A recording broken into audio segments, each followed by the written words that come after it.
because every comment from every corner of the world is proof that Isabella's story has been heard and that her name has reached you. That is the only thing we can still do for her. Make sure she does not disappear into silence a second time.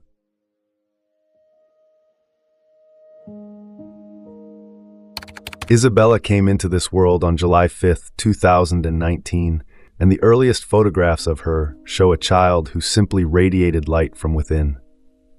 She loved everything pink, completely and without exception, with that absolute childhood certainty that needs no explanation. She would start dancing the moment she heard any music, no matter where it was coming from.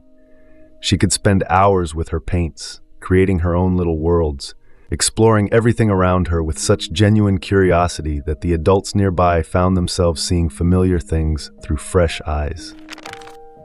Everyone who knew her in those early years described the same thing: a warm, lively, open child who reached toward people, responded to affection, and smiled in a way that lifted the mood of everyone around her.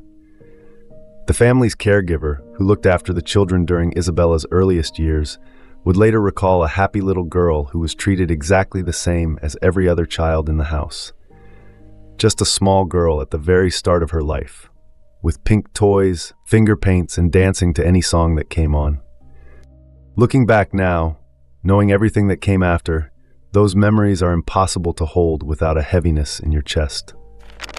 While Isabella was taking her first steps and discovering the world, this family already carried a past, one the system knew about, one that had been documented and was sitting in files across multiple agencies in Nevada long before this little girl was ever born.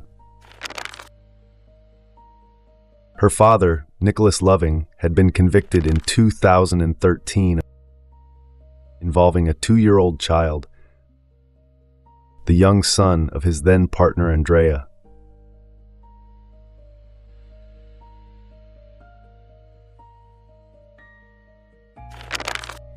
The court reviewed the case and imposed a prison sentence of 3 to 8 years. But the sentence was suspended, and Nicholas received 5 years of probation instead. The judge found that the man appeared remorseful, that he had employment, and that he deserved a chance to turn his life around. That chance ultimately cost Isabella her life. But what is perhaps even more difficult to understand than the court's decision is what Andrea chose to do afterward. The woman whose own young son had been harmed by this man did not simply move on. She married him, had more children with him, and deliberately brought him back into her home,